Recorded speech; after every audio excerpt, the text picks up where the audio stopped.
The Dirty Jobs crew and I were called to a little town in Colorado called Craig. It's only a couple dozen square miles. It's in the Rockies, and the job in question was sheep rancher.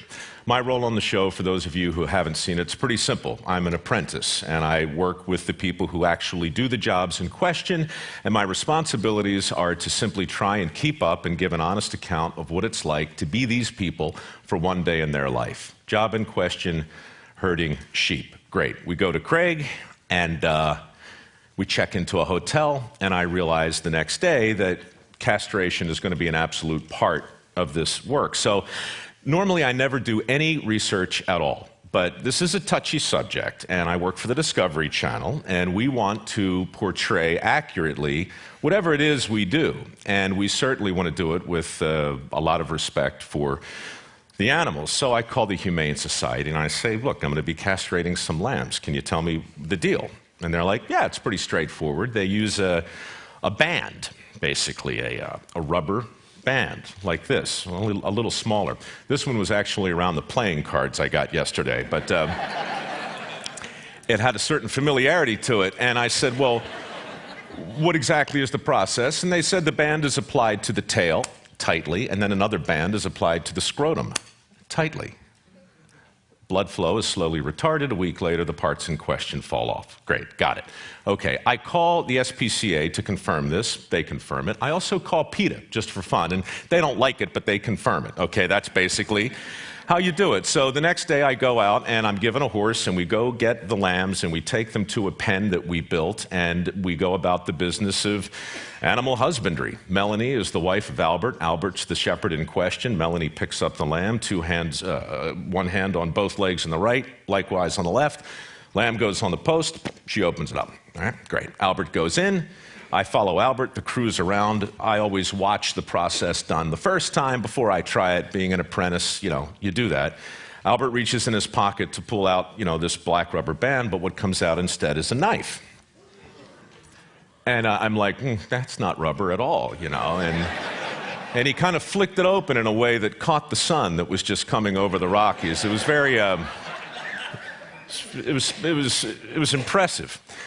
In the space of about 2 seconds, Albert had the knife between the cartilage of the tail, right next to the butt of the lamb, and very quickly the tail was gone and in the bucket that I was holding. A second later, with a big thumb and a well-calloused forefinger, he had the scrotum firmly in his grasp, and he pulled it toward him like so, and he took the knife, and he put it on the tip. Now, you think you know what's coming, Michael. You don't. Okay. He snips it, throws the tip over his shoulder, and then grabs the scrotum and pushes it upward, and then his head dips down, obscuring my view. But what I hear is a slurping sound and a noise that sounds like Velcro being yanked off a sticky wall, and I'm not even kidding. Can we roll the video? No, I'm kidding. We don't. I thought it best to talk in pictures. So I do something now I've never, ever done on a Dirty Job shoot, ever. I say, time out, stop. You guys know the show, we use take one. We don't do take two. There is no writing, there's no scripting, there's no nonsense. We don't fool around, we don't rehearse. We shoot what we get. I said, stop. This is nuts. I mean, you know what I'm speaking. This is crazy. We can't do this, and Albert's like, what? And I'm like, I don't know what just happened, but there are testicles in this bucket, and that's not how we do it. He said, well, that's how we do it. And I said, why would you do it this way? And before I even let him explain, I said, I want to do it the right way with the rubber bands. And he says, like the Humane Society? And I said, yes, like the Humane Society. Let's do something that doesn't make the lambs squeal and bleed. We're on in 5 continents, dude. We're on twice a day on the Discovery. We can't do this.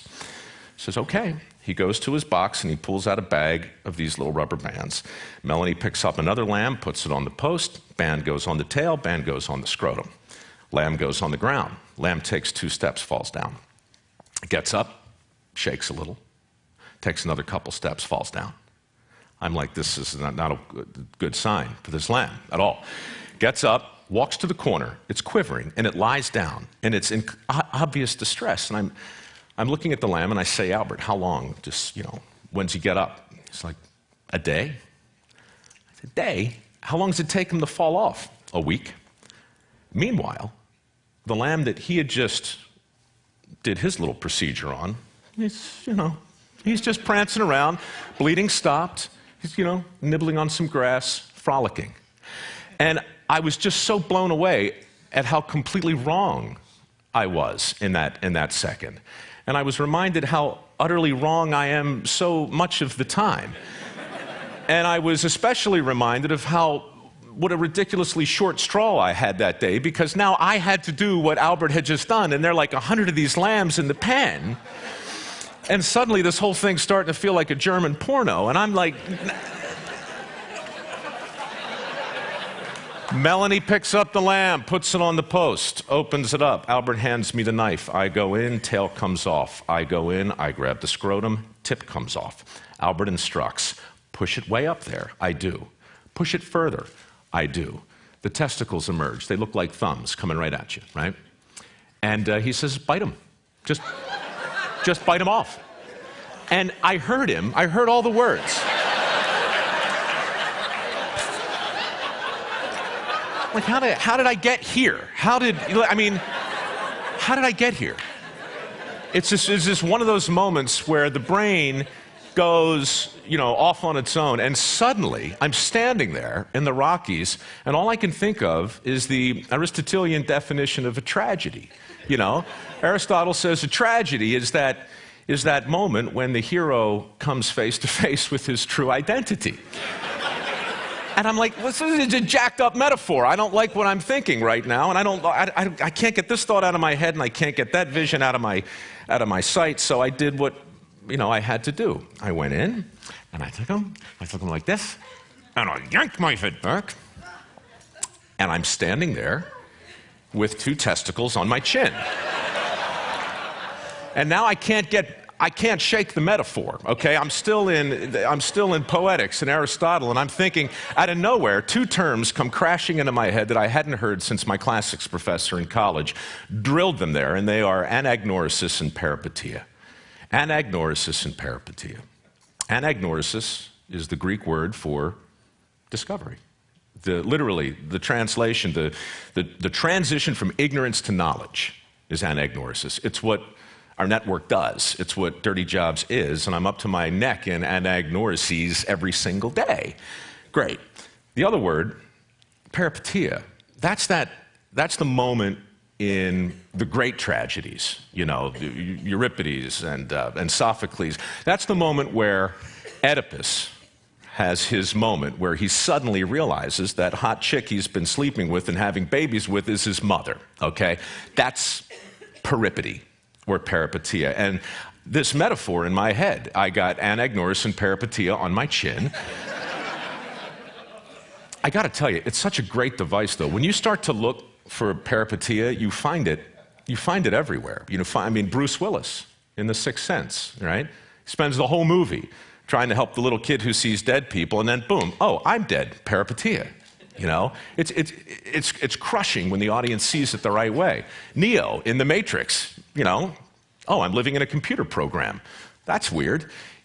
These discoveries that lead to sudden realizations, and I've been having them, over 200 dirty jobs. I have them all the time, but that one drilled something home in a way that I just wasn't prepared for.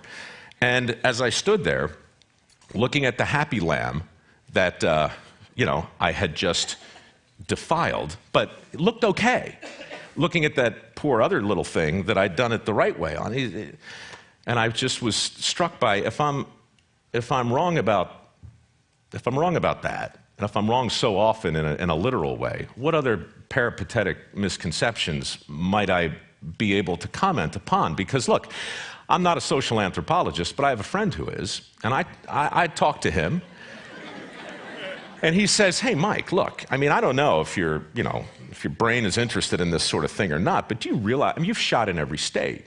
You've worked in mining, you've worked in fishing, you've worked in steel, you've worked in every major industry. You've had your back shoulder to shoulder with these guys that our politicians are desperate to relate to every 4 years, right? I can still see Hillary doing the shots of rye, dribbling down her chin with the steel workers.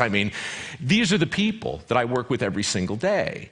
And if you have something to say about their thoughts collectively, it might be time to think about it because, dude, 4 years.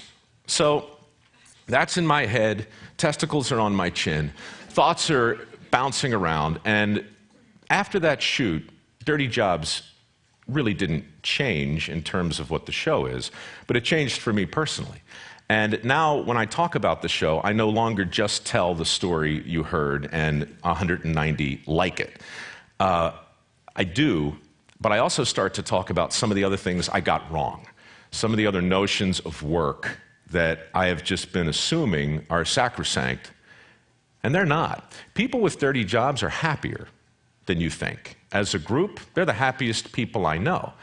And I don't want to start whistling, look for the union label and all that happy worker crap. I'm just telling you that these are balanced people who do unthinkable work. Roadkill picker-uppers whistle while they work. I swear to God, I did it with them. They've got this amazing sort of symmetry to their life. And I see it over and over and over again. So I started to wonder what would happen if we challenge some of these sacred cows. Follow your passion. We've been talking about it here, for the last 36 hours. Follow your passion. What could possibly be wrong with that? It's probably the worst advice I ever got. Follow your dreams and go broke, right? I mean, that's all I heard growing up. I didn't know what to do with my life, but I was told if you follow your passion, it's going to work out. I can give you 30 examples right now. Bob Combs, the pig farmer in Las Vegas, who collects the uneaten scraps of food from the casinos and feeds them to his swine. Why? Because there's so much protein in the stuff we don't eat. His pigs grow at twice the normal speed, and he is one rich pig farmer, and he is good for the environment, and he spends his days doing this incredible service, and he smells like hell, but God bless him. He's making a great living. You ask him, did you follow your passion here? He'd laugh at you. The guy's he just got offered like $60 million for his farm and turned it down outside of Vegas. He didn't follow his passion. He stepped back and he watched where everybody was going, and he went the other way, And I hear that story over and over. Matt Freund, a dairy farmer in New Canaan, Connecticut, who woke up one day and realized the crap from his cows was worth more than their milk if he could use it to make these biodegradable flower pots. Now he's selling them to Walmart, right? He didn't follow his passion. The guy's, come on, So I started to look at passion. I started to look at efficiency versus effectiveness, as Tim talked about earlier. That's a huge distinction. I started to look at teamwork and determination and basically all those platitudes they call successories that hang with that schmaltzy art in boardrooms around the world right now. That stuff, it's suddenly all been turned on its head. Safety. Safety first is, going back to, OSHA and PETA and the Humane Society.